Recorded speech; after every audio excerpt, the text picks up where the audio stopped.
Hola, hoy tenemos un vídeo que os va a llevar desde lo muy reducido, es decir, desde un ataúd hasta las fronteras infinitas del espacio. Y vamos a descubrir que Quentin Tarantino tenía cierta fijación con los entierros prematuros. Y vamos a hablar de una película que se ha rodado este mismo año y que es la primera que se ha rodado dentro del ambiente del coronavirus. Aparece un ascensor, aparecen 6 individuos, hay una ciudadana china, se pone a toser, qué es lo que ocurrirá y luego nos daremos una vuelta por naves espaciales, por supuesto, por naves marítimas naturalmente y por otros lugares donde el ser humano ha quedado recluido. Empezamos.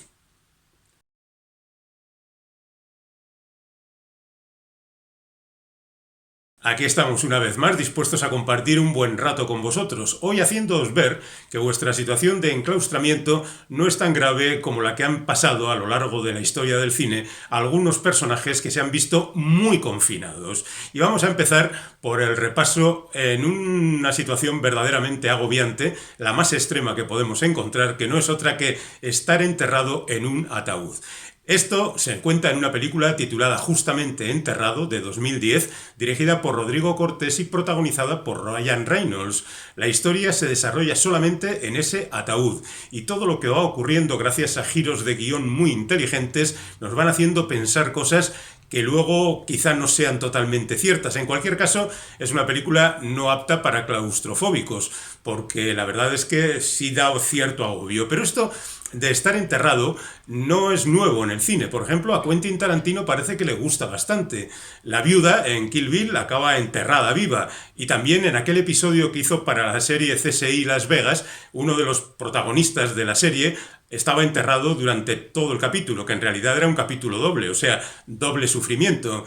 Debemos recordar que esto del entierro prematuro es algo que obsesionaba bastante al poeta americano Edgar Allan Poe, y lo contó en cuentos como El entierro prematuro, El gato negro, El barril de amontillado, y luego todas esas películas, estas historias fueron llevadas al cine por Roger Corman en los años 60. Incluso en El pozo y el péndulo, que es un cuento que no tiene ninguna relación con un ataúd, a la hora de llevarlo al cine, y aquí se tituló El péndulo de la muerte, el bueno de Corman incluyó también un entierro prematuro. Incluso James Bond, en Diamantes para la eternidad, se vio confinado en un ataúd a punto de ser incinerado, pero como todos sabéis, salió de aquel asunto.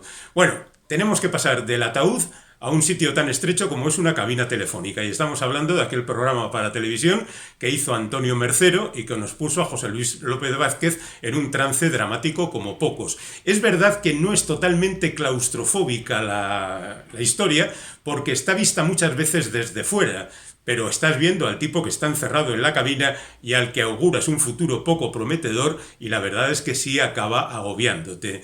Pasemos a otros aspectos, como por ejemplo el ascensor. En el año 83, Dick Maas, que era un cineasta holandés muy interesante, hizo una película titulada justamente El ascensor, donde había algunas cuestiones fantásticas, muy dramáticas, con un ascensor asesino que iba acabando con la gente que se metía en él. Años más tarde, en el año 2001, haría un remake con Naomi Watts como protagonista. En el año 84, es decir, al año siguiente de que Dick Maas hiciera El ascensor, otro cineasta, en este caso alemán, Karl Schenker, hizo Vacío. Esta era una historia mucho más naturalista. 4 personas se meten en un ascensor, un viernes por la tarde, van a dejar el trabajo, el ascensor se queda colgado y durante todo el fin de semana esos 4 personajes tendrán que hacer por sobrevivir y por escapar a su encierro. Esta es una historia que se ha repetido varias veces a través del cine, como por ejemplo en la película Atrapados, de 2008, donde los protagonistas son solamente 3, una mujer y 2 hombres, que se ven atrapados en un ascensor. En Elevator, que es una película donde una pareja monta en un montacargas, el montacargas se detiene y ellos tendrán que escapar de allí como sea. Y otra película que se titula también Elevator, que es del año 2011, donde se meten 9 personas en un contenedor de este tipo y además hay en ella una bomba. Hay otra película del año 2010 que se titula La trampa del mal, relacionada con aquella de El ascensor del 83, donde hay algún ser maligno y diabólico en el ascensor que comete auténticas barbaridades. No es una gran película, pero atención, tenemos ya una película rodada en 2020 y que se desarrolla íntegramente en un ascensor. Y además lleva el título de Corona. Efectivamente, es la primera película que se ha rodado sobre la plaga del coronavirus y se desarrolla en un ascensor. La han hecho en Canadá, la ha hecho un cineasta iraní que se llama Mustafa Kesbari y que no tenía grandes créditos en su carrera, pero con esto va a saltar a la fama. Lo cierto es que son 6 personajes que se meten en ese ascensor de diferentes tipos y diferentes sexos y diferente condición. Incluso uno de esos personajes es una mujer china que en un momento determinado empieza a toser. El ascensor se detiene y bueno, no podemos contar más porque todavía no la hemos visto. En cualquier caso, la segunda película sobre el coronavirus se titula Corona Zombie y es una sátira sobre zombies atacados por el coronavirus que pelean por el último rollo de papel higiénico. Pero esa es otra historia. Dejamos los ascensores, nos vamos a los submarinos. Los submarinos nos han dado muchas alegrías en el cine. Yo diría que la película más claustrofóbica, sin duda, es El submarino, de Wolfgang Petersen, rodada en 1981, que en su versión larga pasaba de largo de las 3 horas y media y que contaba la vida cotidiana en un submarino durante la Segunda Guerra Mundial. En realidad hay muy poca acción, porque diríamos que acciones de guerra hay un par de ellas: el paso del estrecho de Gibraltar, el momento en que el submarino es atacado en el puerto y poco más. El resto es esa vida cotidiana verdaderamente asfixiante de la gente que se metía en aquellas trampas mortales. Y luego tenemos otro submarino famoso como es el de La Hora Final. En La Hora Final una nube de radioactividad va rodeando el mundo, va acabando con la humanidad. En Estados Unidos ya no queda nadie y un submarino estadounidense llega a Australia, que es el único punto en el que todavía quedan seres humanos vivos. Las relaciones entre los ocupantes del submarino y los naturales del país es lo que cuenta la película, que por cierto es una de las pocas que acaba con la humanidad, porque al final el ser humano se extingue. Algo parecido ocurría también en la película Teléfono Rojo, Volamos hacia Moscú. Son películas que no te arreglan la vida porque el destino de la humanidad es verdaderamente terrible. Hay otras películas que se basan en hechos reales relacionadas con submarinos. Por ejemplo, los alemanes, hartos en los años 50 de que les echaran la culpa de todo, bueno, algo habían tenido que ver en la Segunda Guerra Mundial, decidieron cantar las glorias de sus héroes de guerra. Y, por ejemplo, hicieron la película U-47 Comandante Prien, que cuenta la historia real de un submarino que se internó en un puerto de Escocia, Scapa-Flow, y torpedeó a la Armada británica.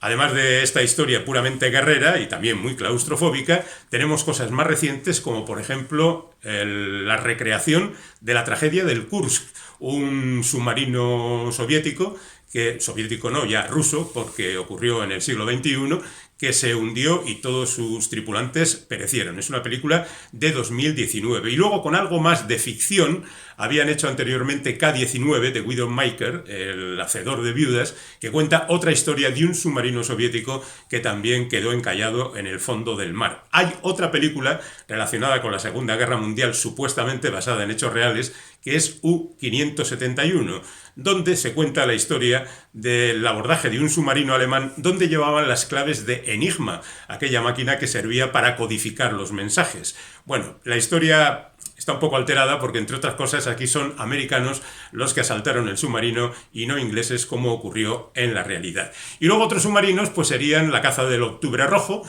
que es una película a mayor gloria del analista de la CIA Jack Ryan, Marea Roja, de Tony Scott, donde se contaban historias con guión de Quentin Tarantino un poco raritas, como por ejemplo aquella discusión si era mejor el Estela Plateada de John Buscema o el de Moebius, y todo a los sones de Sweet Home Alabama y canciones que eran perfectamente reconocibles. Y luego quedan los submarinos fantásticos, los de 20.000 leguas de viaje submarino, los de Viaje Alucinante, aquel submarino que se interna a través del cuerpo humano miniaturizado para acabar con un tumor en el cerebro. Y luego tenemos los aviones, por supuesto. Los aviones hay montones de ellos en accidente y algunos fantásticos, como lo que contaba Aquellas serpientes en el avión, de título suficientemente explícito. Y en punto a otras historias claustrofóbicas, pues podemos decir que prácticamente todas las historias de terror lo son. La Matanza de Texas lo son, Posesión Infernal lo es también, pero si tuviéramos que elegir una, elegiríamos la serie de Saw, y en particular la primera, aquella historia de dos individuos que se despiertan en un sótano y pasan cosas terribles. Otra película muy claustrofóbica es Cube, una película sobre gente también encerrada en un artefacto verdaderamente peligroso. El Descenso, gente que penetra en las profundidades de la Tierra en un territorio inhóspito y muy difícil de sobrellevar. Cuyo, aquella historia del perro rabioso que cerca a una madre y su hijo en un coche bajo un sol de justicia. Otro caso sería el del Ángel Exterminador, una película de Buñuel en la que una serie de gente elegante va a una fiesta y por no se sabe muy bien qué razón no pueden salir de la casa.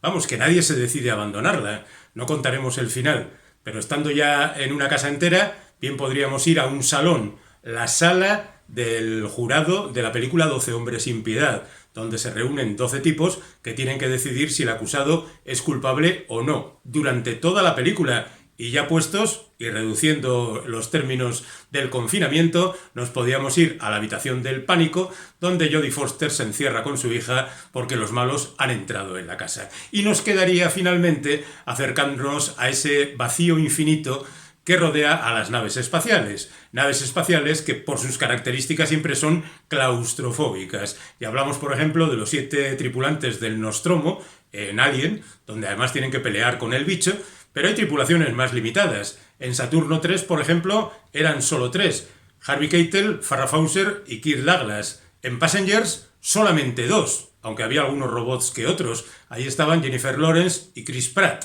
E incluso en Naves Misteriosas, Silent Running, hay solo un único superviviente, unos cuantos robots y también algunas plantas que hay que preservar para el futuro de la humanidad. Un astronauta es también el que queda en 2001, una odisea del espacio, pero el hombre se coge su cápsula y se va hasta el infinito y más allá. Sí que esta frase, a pesar de adjudicársele a Toy Story, en realidad ya aparecía de alguna manera en 2001. Vistas así las cosas, el enclaustramiento no parece tan agobiante, pero en cualquier caso, ojalá acabe pronto.